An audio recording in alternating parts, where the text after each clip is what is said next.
He spat in her wine glass and said, "You should remember whose family built this company."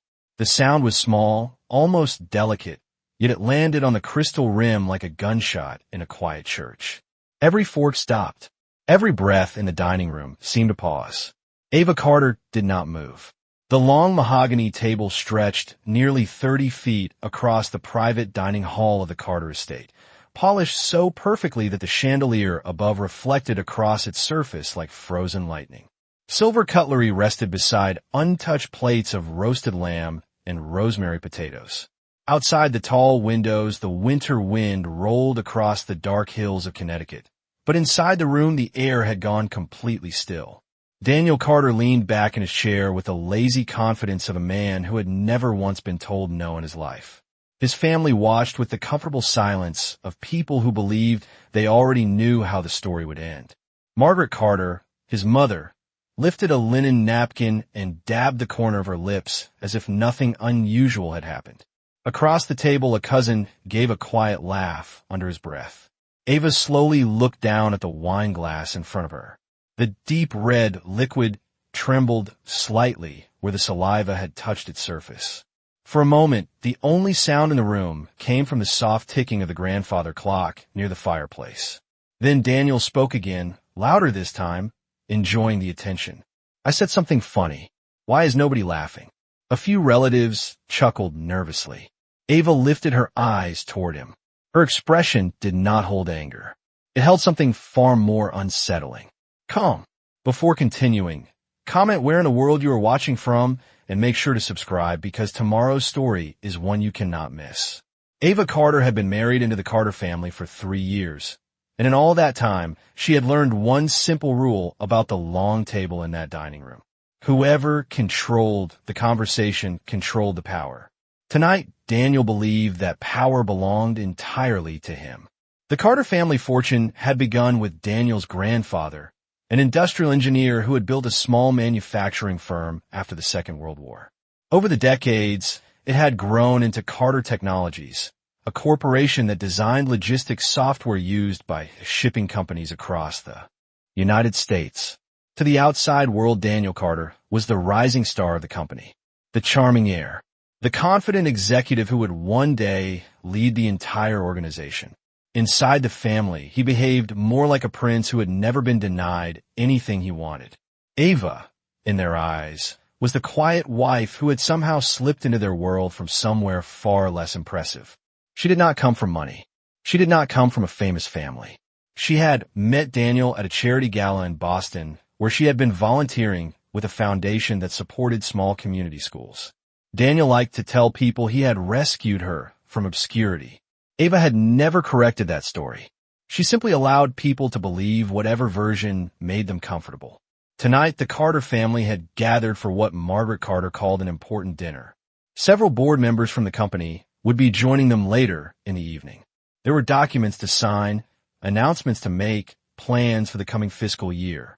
Daniel had already enjoyed 2 glasses of bourbon before the first course arrived, and the alcohol had sharpened the arrogance that lived just beneath his polished public smile. When Ava did not react to the insult, he leaned forward across the table, his voice dropping into a tone meant to sound playful, but edged with cruelty. "You know something, Ava? Without my last name, you would still be pouring drinks at charity events, hoping someone important noticed you." Another cousin laughed louder this time. Margaret Carter said nothing. Ava reached for the linen napkin beside her plate and wiped a tiny drop of wine from the edge of the glass. Her movements were slow and careful, the way someone might handle a fragile object. Daniel watched her with amused impatience. Finally, she lifted her head and looked directly into his eyes. Her voice was quiet enough that everyone at the table had to lean slightly closer to hear it. "Daniel," she said softly, "are you absolutely certain this is how you want a night to begin?" Daniel Carter held Ava's gaze for a moment longer, expecting anger, embarrassment, perhaps even tears. Instead, he saw something that unsettled him in a way he could not quite explain.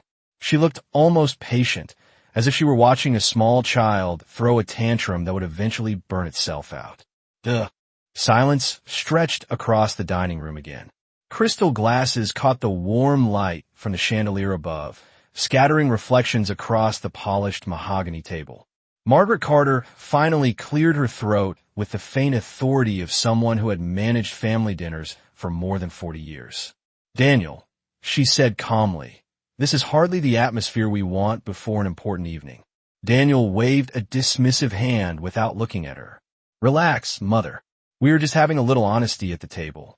He leaned forward again, resting his elbows beside the untouched plate in front of him. Ava noticed that the bourbon in his glass had nearly disappeared. Daniel had always believed alcohol made him charming. Tonight, it only made him careless. Across the table, a distant uncle shifted in his seat, clearly uncomfortable, yet unwilling to challenge the heir of the Carter family fortune. Ava folded her hands gently on the table.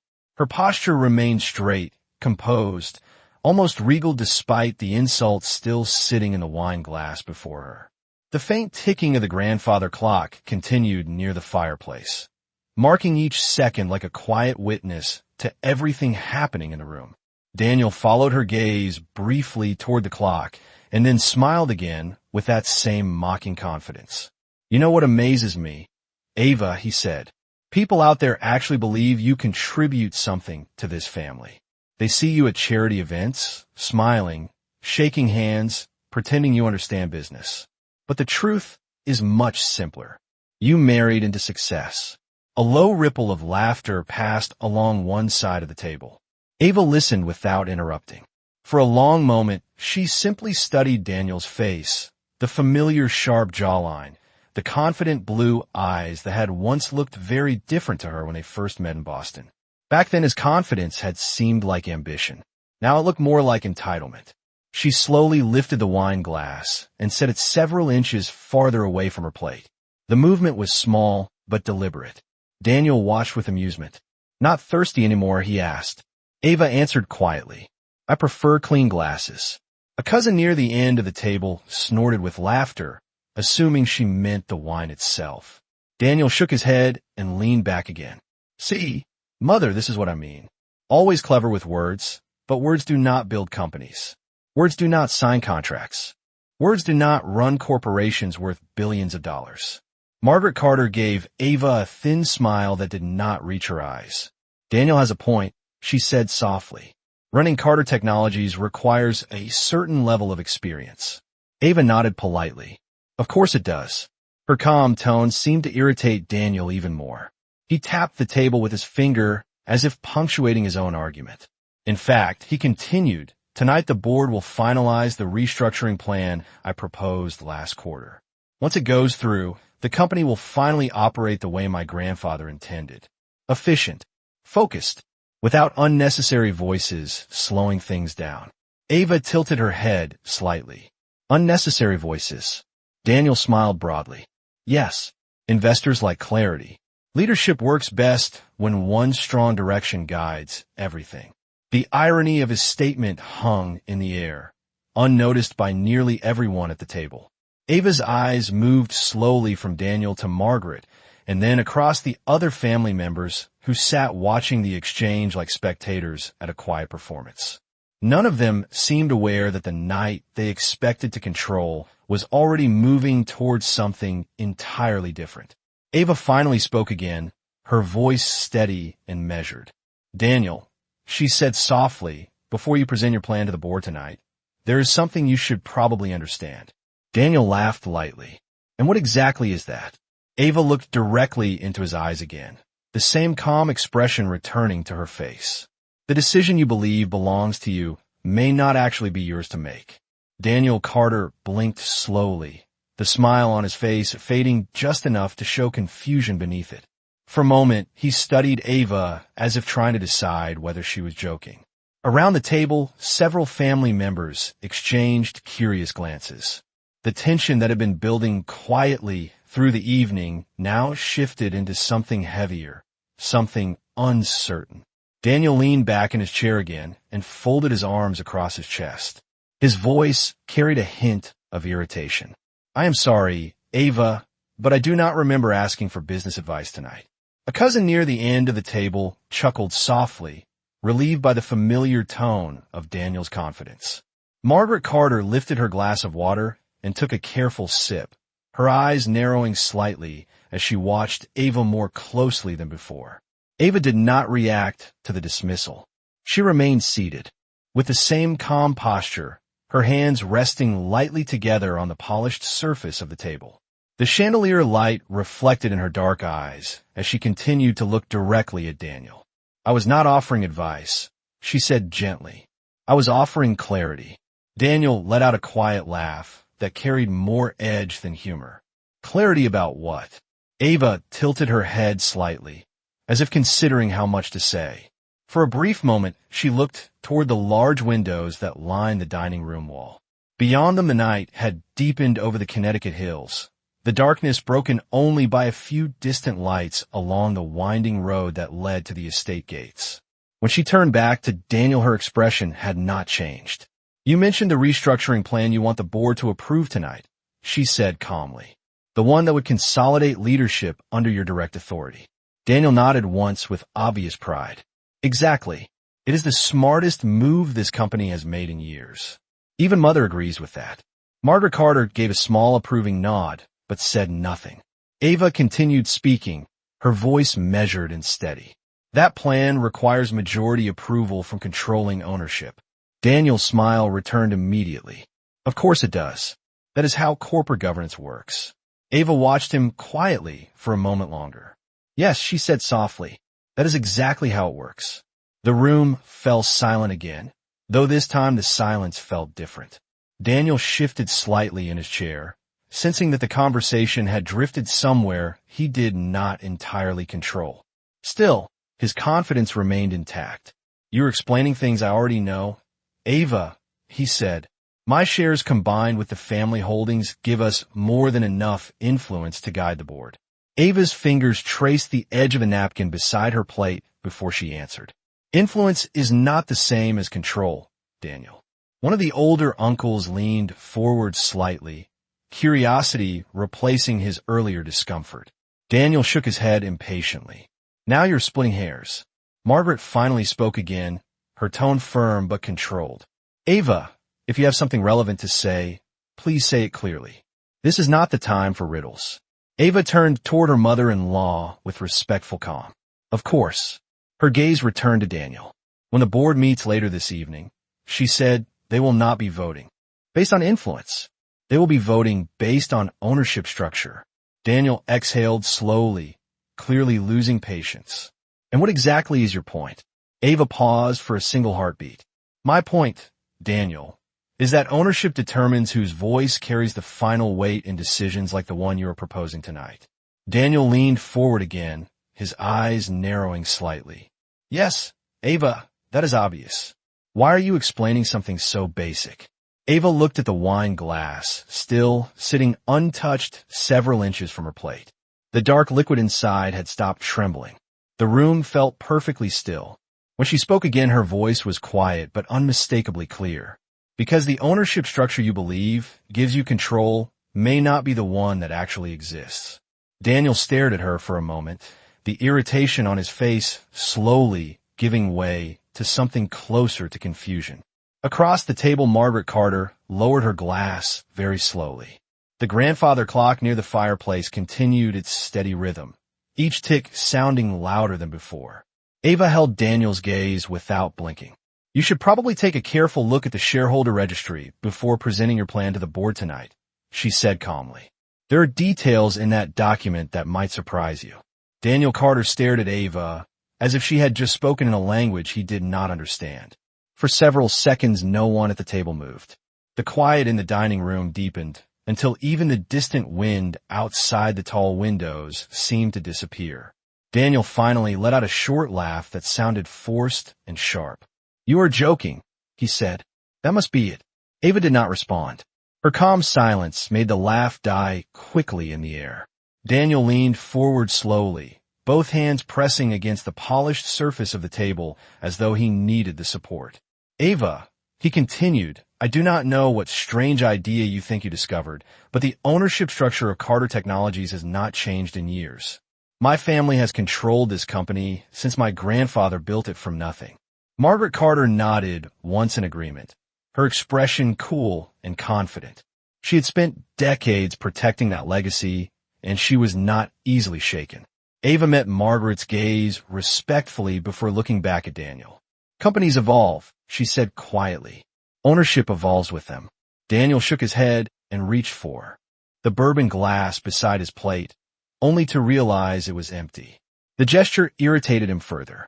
One of the cousins at the far end of the table shifted uncomfortably and cleared his throat, clearly wishing the conversation would move on to something safer. Daniel ignored him.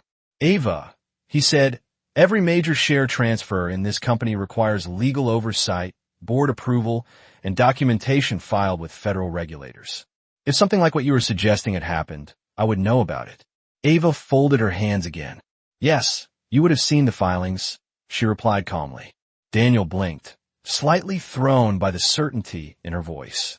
Then you are admitting there are no such filings, he said quickly, seizing the moment as though it proved his point. Ava tilted her head gently. No, Daniel, I'm saying you saw them. You simply never looked closely enough to understand them. A faint murmur moved through the table. Daniel felt irritation rising in his chest, but beneath it something else began to stir. A small flicker of uncertainty he did not want to acknowledge. Margaret Carter placed both hands flat on the table and spoke with the firm composure that had guided countless family negotiations over the years. Ava, she said, this conversation is becoming unnecessarily dramatic. If you have some misunderstanding about the company structure, we can review the documents tomorrow with the legal team.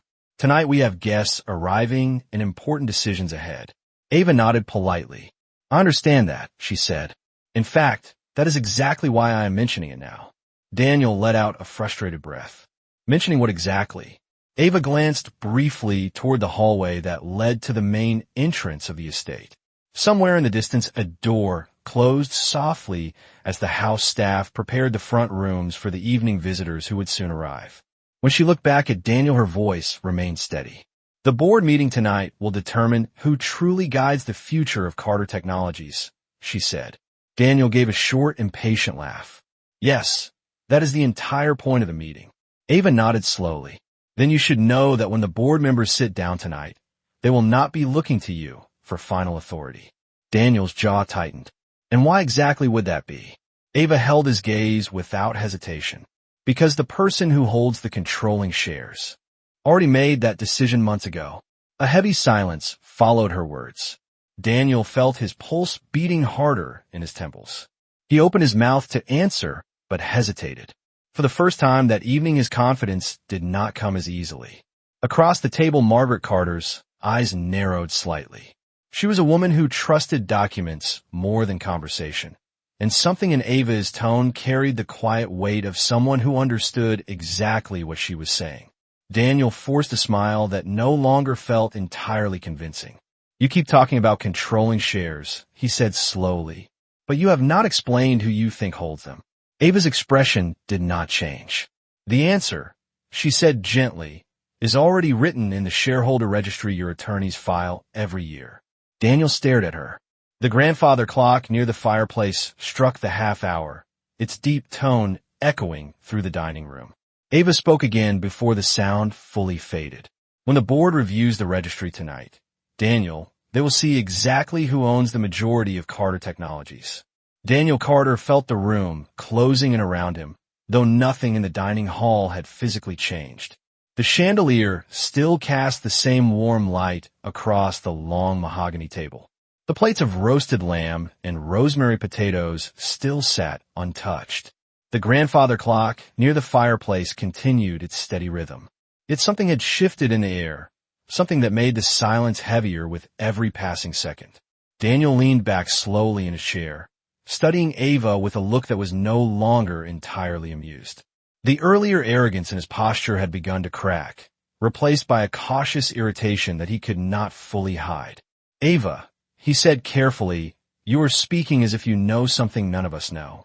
Margaret Carter remained very still at the head of the table, her sharp eyes moving between her son and her daughter-in-law.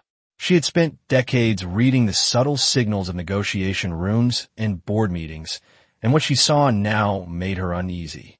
Ava had not raised her voice once. She had not shown anger. She had not even defended herself after the insult with the wine glass.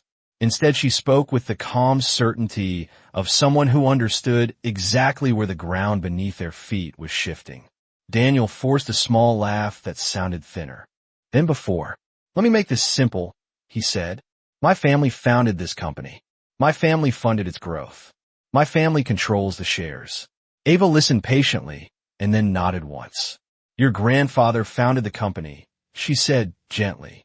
"That part of the story is true." Daniel leaned forward immediately, seizing on her words as proof that he still controlled the narrative. "Exactly. So whatever game you think you are playing tonight, it is not going to change the structure of Carter Technologies." Ava reached for the water glass beside her plate and took a small sip before answering. The movement was calm, unhurried, almost graceful. Daniel watched every motion with growing tension. After setting the glass back down, she folded her hands again. "Companies grow because people make decisions that shape their future," she said quietly. "Sometimes those decisions are made quietly. Sometimes they happen long before anyone realizes what they mean." One of the older uncles leaned forward slightly, curiosity now replacing his earlier discomfort. Daniel shook his head in frustration. "Ava, you keep speaking in riddles. If you have something to say it directly." Ava met his eyes again. "I will," she replied. "But before I do, there is something you should remember about corporate ownership." Daniel crossed his arms again, clearly irritated but unable to stop listening. Ava continued in the same calm tone. "Shares in a company can change hands through acquisitions, mergers, private agreements, and silent buyouts. When those transactions are legal and properly documented, they become part of the official registry, whether people notice them or not." Daniel frowned. "Of course they do. That is basic corporate law." Ava nodded slightly. "Yes, it is basic corporate law." The room remained silent. Ava glanced once more at the wine glass, sitting several inches away from her plate, the one Daniel had insulted her with earlier that evening. The dark liquid inside reflected the chandelier light like a quiet mirror. Then she spoke again. "When Carter Technologies expanded into international logistics software 4 years ago, the company needed a large capital infusion to survive the transition." Daniel stiffened slightly. That expansion had been the most dangerous period in the company's history. Several board members had quietly feared the business might collapse under the weight of its new infrastructure investments. Daniel remembered long nights of meetings and frantic negotiations with investors. Ava continued speaking. The family holdings alone were not enough to finance that expansion. Private capital was required.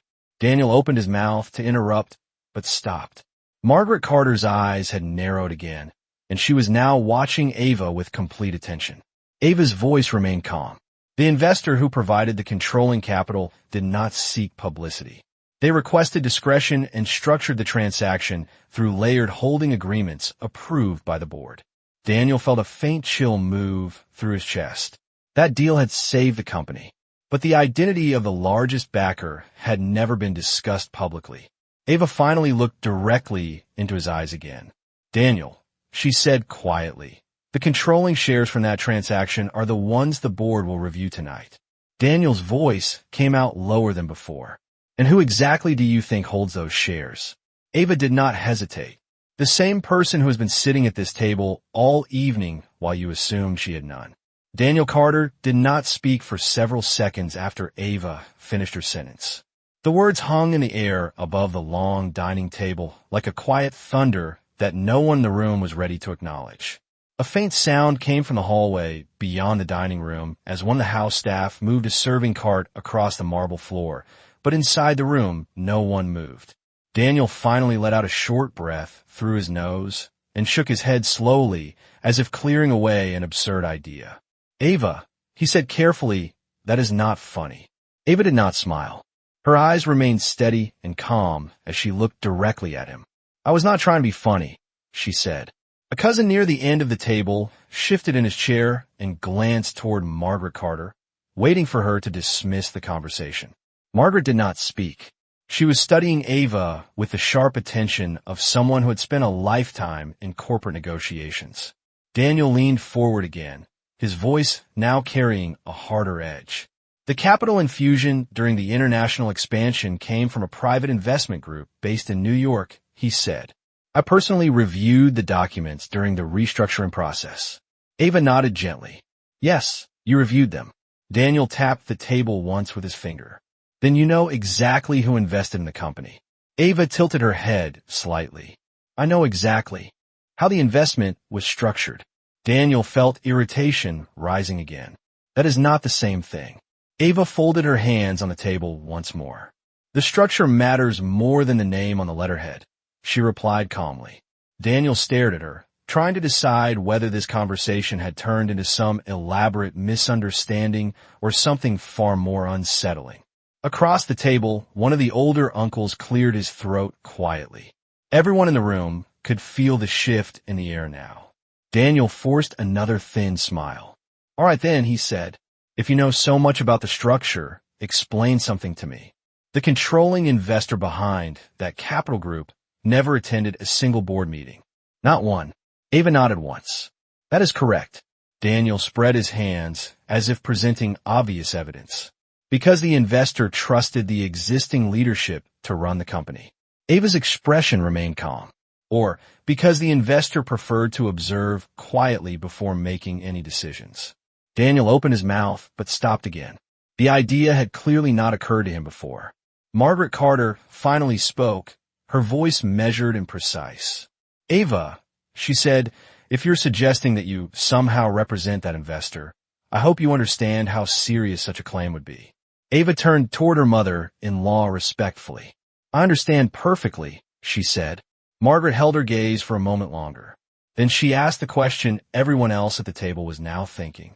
Are you claiming to speak on behalf of the controlling investor who financed the expansion of Carter Technologies? Ava answered without hesitation. No. The simplicity of the answer made Daniel laugh again, relieved. Of course not, he said quickly, because that would be ridiculous. Ava looked back at him. I am not claiming to speak on behalf of that investor, she said softly. Daniel leaned back in his chair with visible relief. Good, because that would make absolutely no sense. Ava's voice remained calm as she finished her sentence. I am saying that I am the investor. The silence that followed felt heavier than anything that had happened earlier that evening. Daniel blinked slowly, certain he had misunderstood. Across the table, Margaret Carter's posture changed almost imperceptibly as she sat straighter in her chair. One of the cousins actually let out a small, nervous laugh before realizing no one else was laughing. Daniel stared at Ava as if seeing her for the first time. That is impossible, he said. Ava did not react to the word. Instead, she looked at the untouched wine glass still sitting near her plate. The same glass Daniel had insulted her with earlier. When she spoke again, her tone was still quiet, but now every person in the room was listening with complete attention. For years ago, she said, Carter Technologies needed nearly $400 million to survive its international expansion. Daniel felt the number hit him like a physical weight. Ava continued calmly. That capital came from a private holding network registered through 3 investment funds and 1 strategic trust agreement. All of those entities trace back to a single controlling account. Daniel's voice was barely above a whisper now. And you're telling me that account belongs to you. Ava lifted her eyes to meet his again. Yes, Daniel, she said. It does. Daniel Carter stared at Ava as if the ground beneath the Carter estate had suddenly shifted by several feet. For a long moment, he did not speak. The words she had just said did not fit anywhere inside the reality he had always known. Around the table, the silence deepened until the ticking of the grandfather clock sounded almost unbearably loud. Daniel finally pushed his chair back a few inches, the legs scraping softly against the hardwood floor. That is impossible, he repeated, his voice tighter now. Ava did not react to the word. She simply watched him with the same calm patience she had carried all evening. Daniel looked toward his mother as if expecting her to dismiss the entire conversation with a single sentence. Margaret Carter did not rescue him. She remained seated at the head of the table, her hands folded neatly together, her sharp eyes fixed on Ava with growing calculation. Daniel turned back toward Ava frustration rising again as his mind searched for something solid to hold on to. You expect me to believe that you secretly invested $400 million into my family company without anyone noticing, he said. Ava answered quietly, not without anyone noticing. Daniel laughed sharply. Then who noticed? Ava held his gaze. The board did. Daniel felt his jaw tighten. The board would have informed the family immediately if something like that had happened. Ava shook her head once. The agreement required confidentiality. During the capital stabilization period, Daniel frowned. That period ended years ago. Ava nodded gently. Yes. Daniel spread his hands in disbelief. Then why has no one ever mentioned your name in any board discussion? Ava looked down briefly at the polished table surface where the chandelier light shimmered like faint water. Then she answered in the same calm voice. Because the investment was never registered under my personal name. A low murmur moved through the relatives seated around the table. Daniel leaned forward again, his voice sharp. Then whose name was it registered under? Ava lifted her eyes back to him. Under the holding network that financed the expansion. Daniel shook his head impatiently. You keep repeating that phrase. Holding network. Investment structure. But those are just legal containers. They do not explain where the money came from. Ava nodded slowly. That is correct. Daniel leaned closer, his voice lowering into a demanding whisper. So explain it. Ava paused for a moment before answering.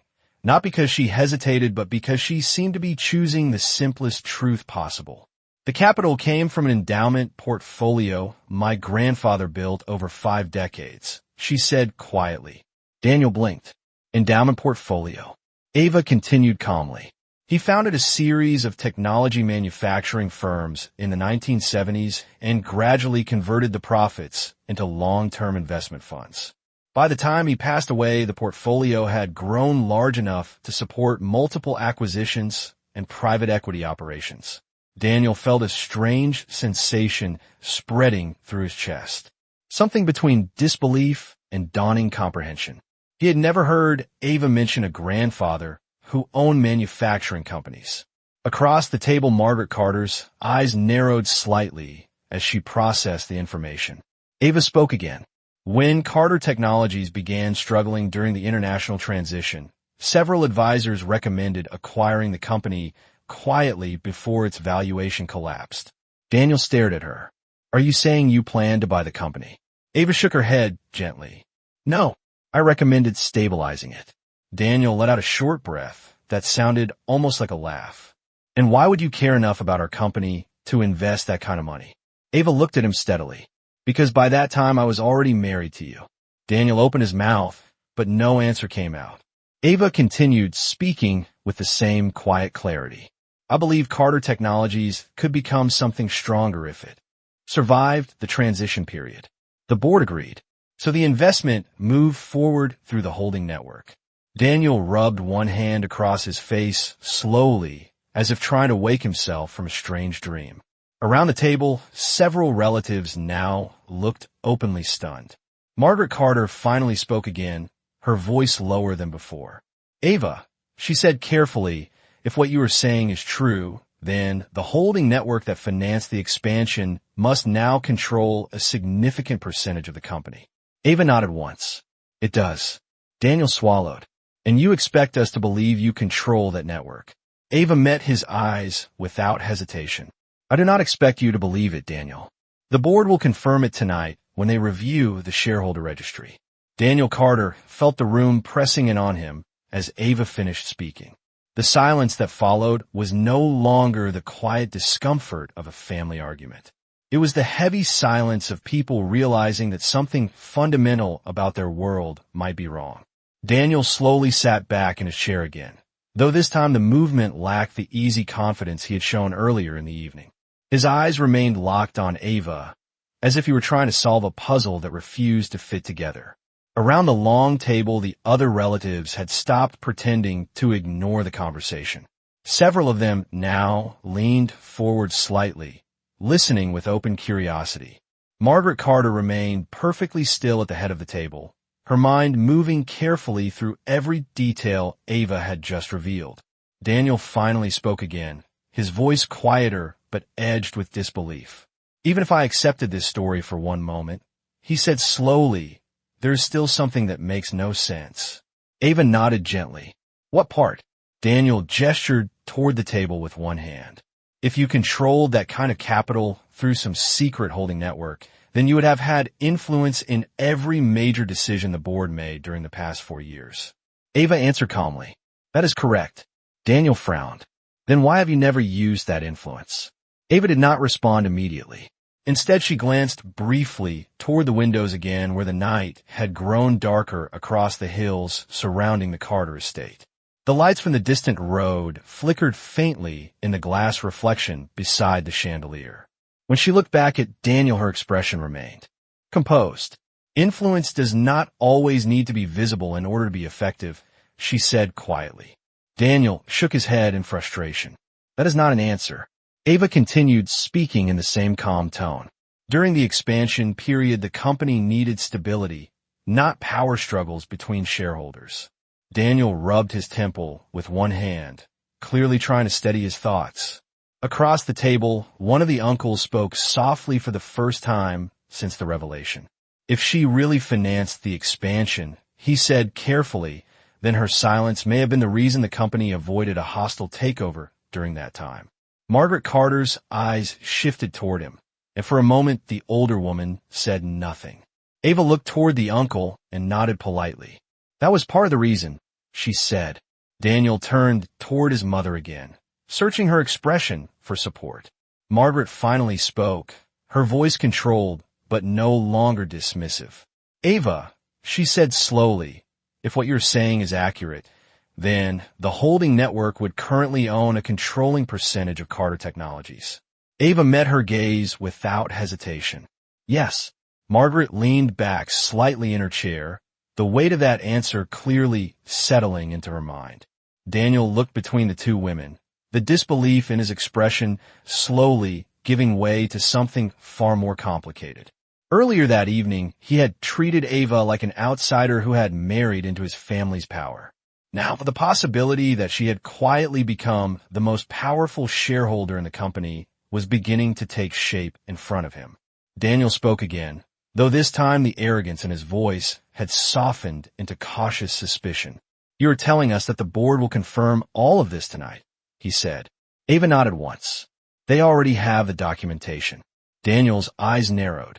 Then why wait until now to say anything? Ava looked down briefly at the untouched wine glass that still sat near her plate. The same glass Daniel had insulted her with less than an hour earlier.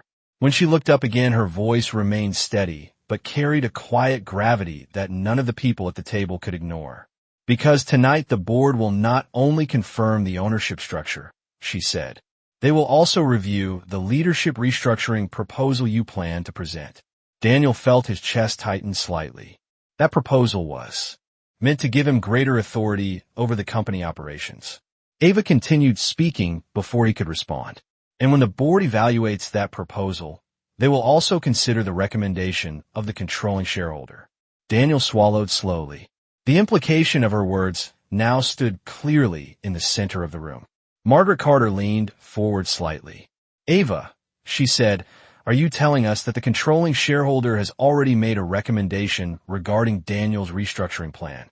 Ava looked directly at Daniel before answering. Yes, she said quietly. That recommendation has already been submitted to the board. Daniel Carter felt the words settle across the dining room like a weight no one at the table had expected to carry that evening. The recommendation of the controlling shareholder.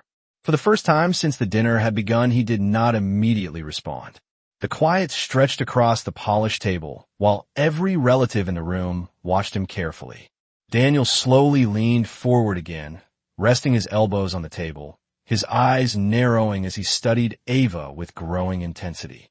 You are saying the controlling shareholder already submitted a recommendation about my restructuring plan, he said slowly. Ava nodded once. Yes.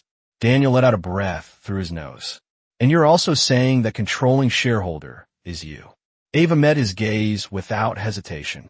That is correct. A cousin shifted nervously in his chair. Another relative looked down at his plate, as if suddenly fascinated by the untouched food in front of him. Margaret Carter remained completely still, though the slight tightening of her fingers against the table showed that her mind was moving quickly through the implications. Daniel shook his head again, but this time the motion carried far less confidence.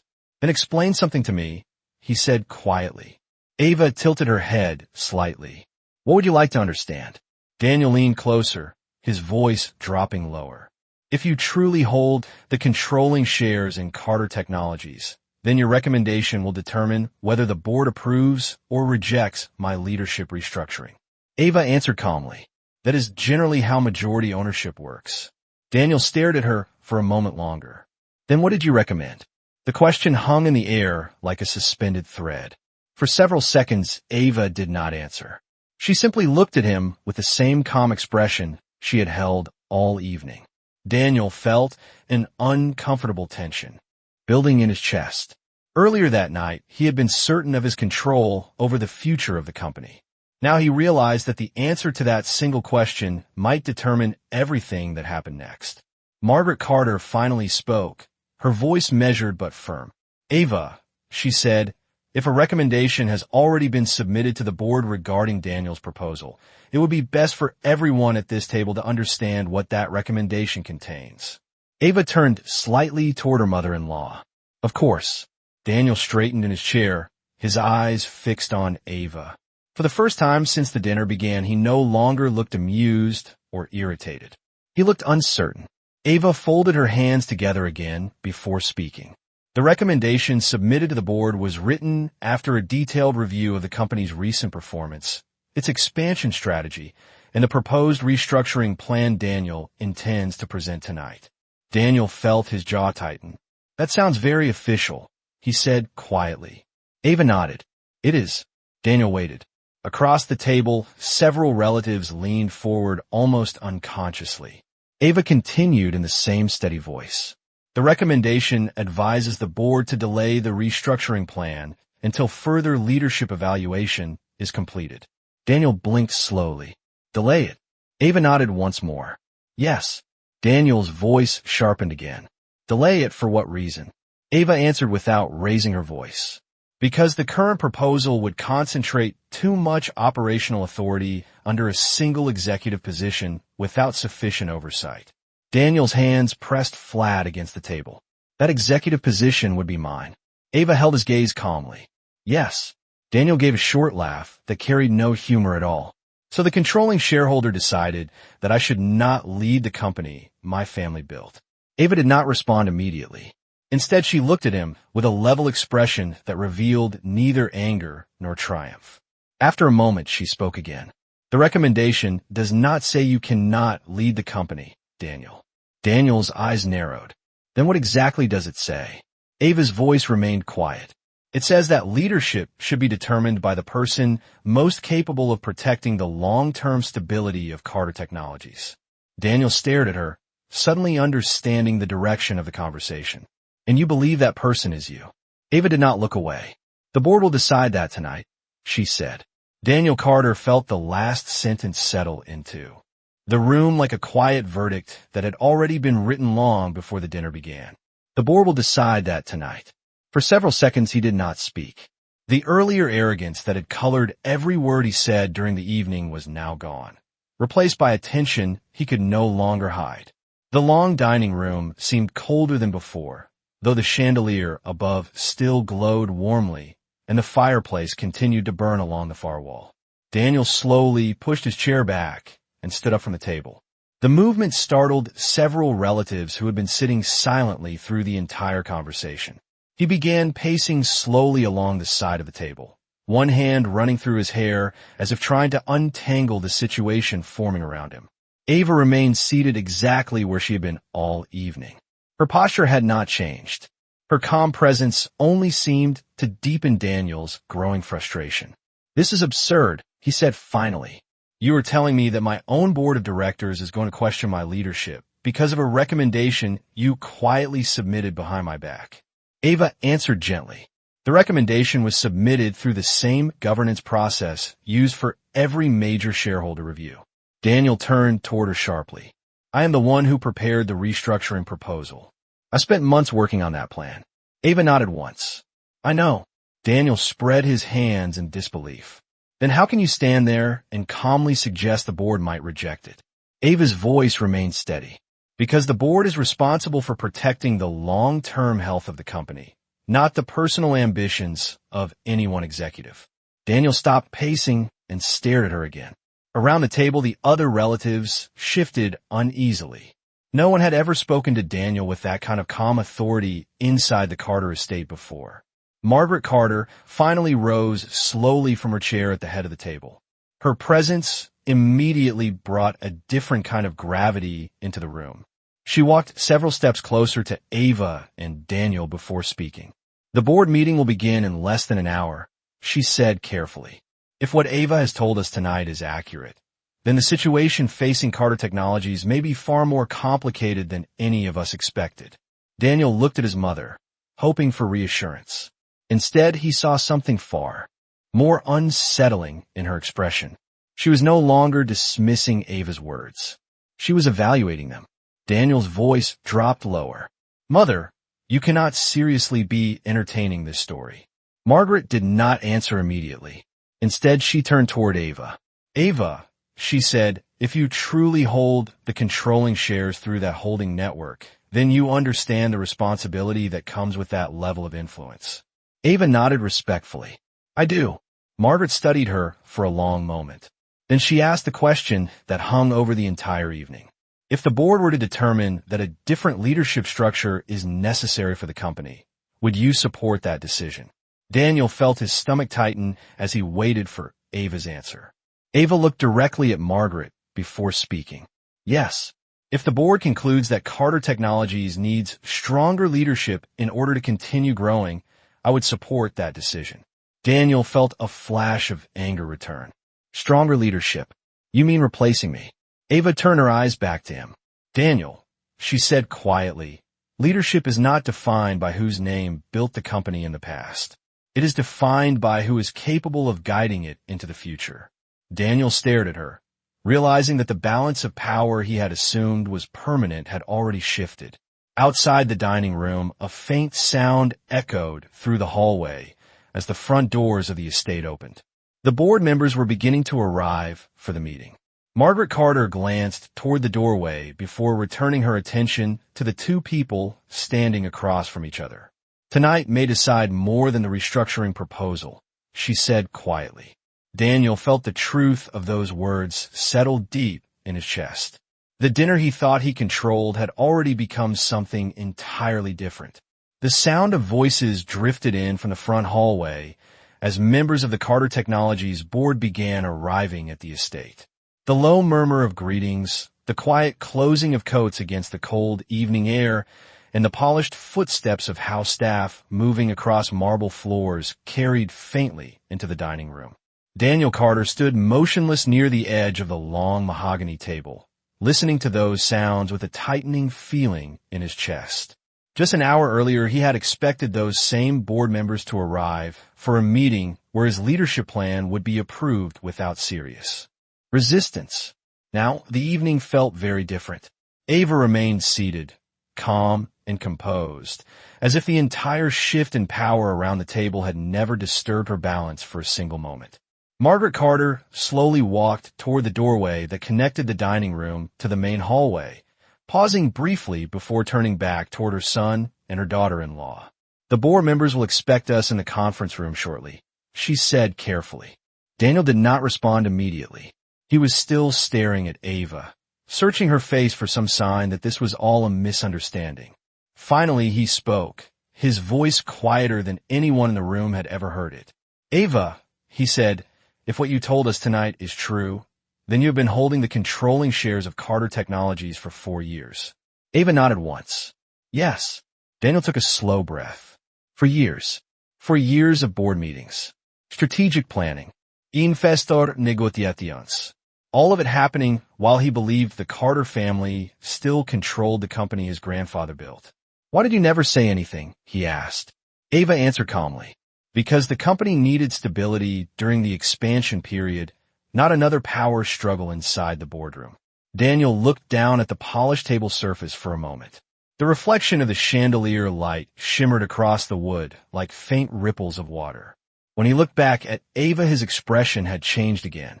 The anger that had flared earlier in the evening was fading, replaced by something more complicated. If you had that kind of influence, he said slowly, you could have stepped in at any time.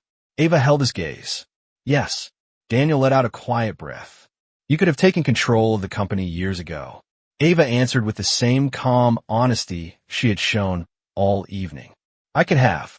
The silence between them deepened. Daniel felt the weight of that answer settle heavily in his mind. He remembered the long nights he had spent trying to hold the company together during the expansion into international logistics software. The financial pressure, the fear that the business might collapse before the new infrastructure could stabilize. At the time, he had believed the Carter family had survived that crisis through determination and strategy alone. Now he realized that someone else had quietly provided the foundation that allowed the company to survive it all. Ava spoke again, her voice gentle but clear. Daniel, she said, the reason I invested in Carter Technologies was not to take power away from you or your family. Daniel looked up at her. Then why? He asked quietly. Ava answered without hesitation.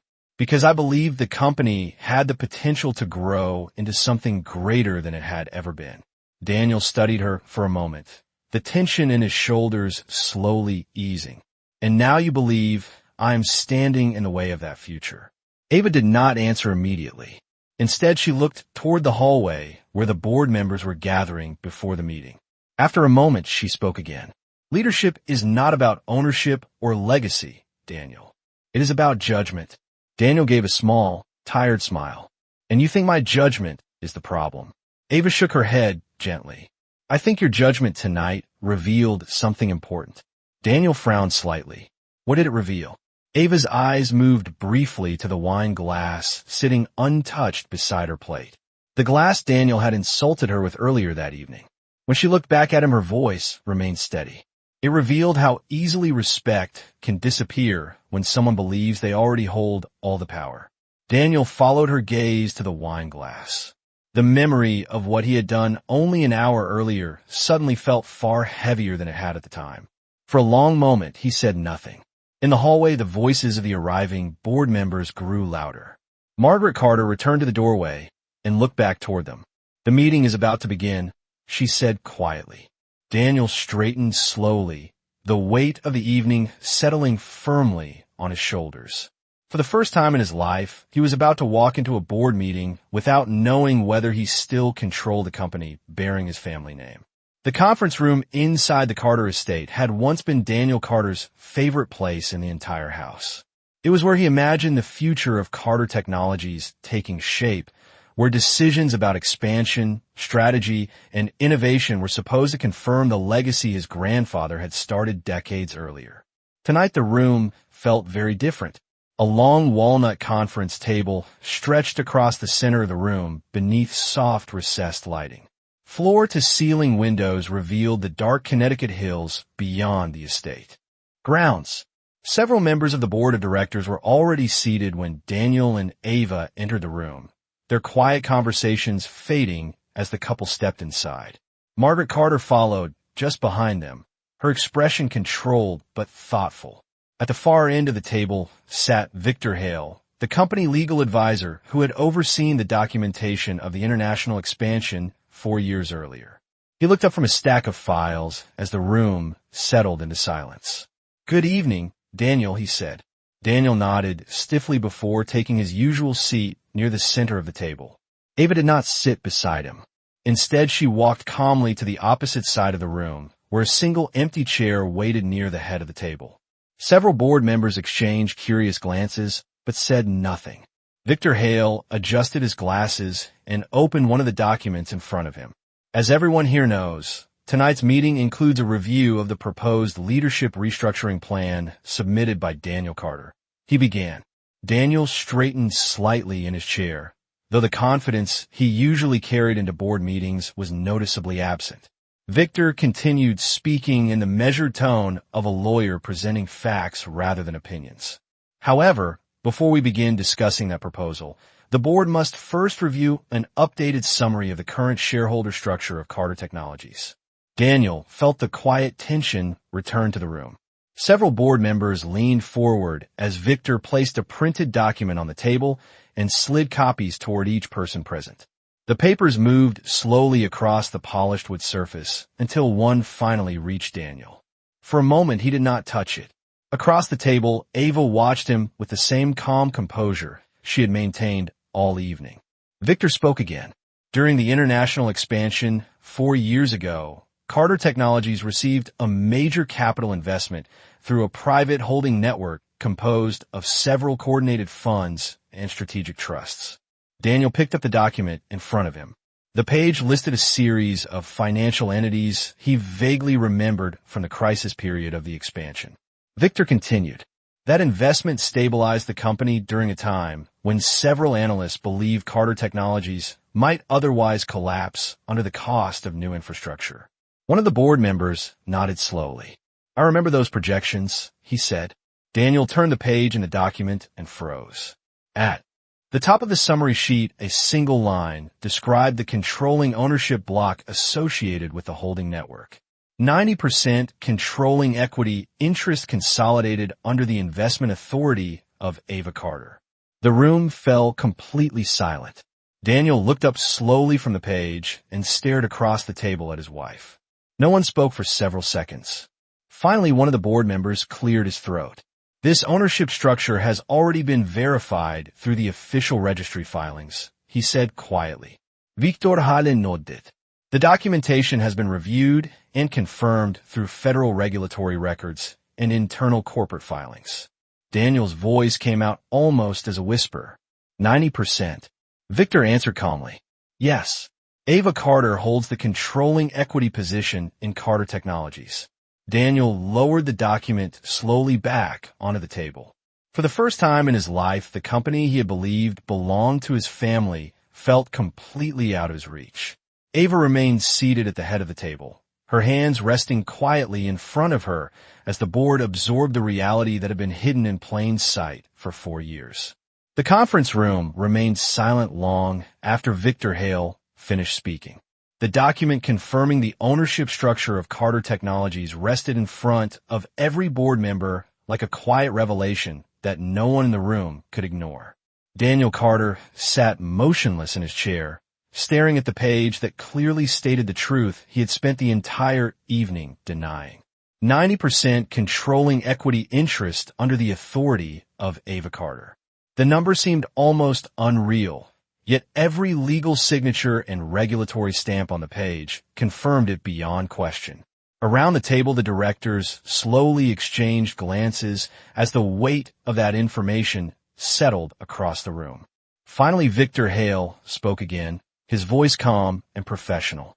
Now that the board has confirmed the current shareholder structure, we can move to the next item on the agenda. The leadership restructuring proposal. Daniel felt the attention of the room shift toward him.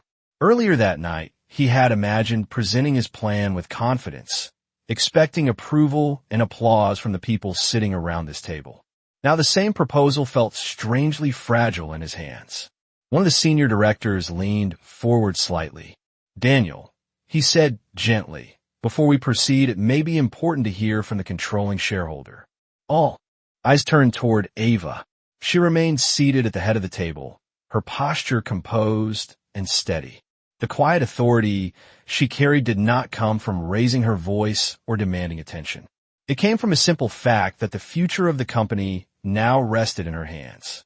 Ava looked around the table slowly, meeting the eyes of each director before she spoke. Carter Technologies survived the expansion 4 years ago because many people worked tirelessly to protect it, she said. Engineers, analysts, logistics specialists, and board members who believed the company could grow beyond its original model. The directors nodded quietly. Ava continued, My investment was never meant to erase the Carter family legacy. It was meant to preserve the company long enough for that legacy to evolve. Daniel listened without interrupting. The anger he had carried earlier in the evening had faded into something quieter. Ava turned her attention back to the board. Leadership should never depend on who inherited the company name, she said. It should depend on who protects the company and the people who work for it. A long pause followed her words. Then the senior director spoke again. Based on the recommendations submitted earlier and the authority of the controlling shareholder, the board proposes a revision to the restructuring plan. Daniel felt his chest tighten slightly as the director continued. Operational leadership will be shared through a balanced executive structure rather than concentrated under a single position. The motion was passed around the table. One by one, the directors nodded their agreement. The decision was made quietly but firmly. Daniel lowered his eyes for a moment before finally looking across the table at Ava. When he spoke, his voice carried none of the arrogance that had filled the dining room earlier that evening. "I understand," he said quietly. Ava met his gaze. For a moment, neither of them spoke. Then Daniel looked down briefly at the document, confirming her ownership of the company. "I thought the power in this family belonged to me," he admitted. Ava answered softly. "Power does not come from believing you own something. It comes from knowing how to protect it." The meeting slowly moved toward its conclusion. Outside the conference room, the night air settled quietly over the Carter estate. When the board members began leaving the room, Daniel remained seated for a moment longer before finally standing. Across the table, Ava gathered the documents in front of her with calm precision. The man who had humiliated her at dinner had believed she was powerless. Yet in the end, the future of the company and the respect inside that room had belonged to her all along.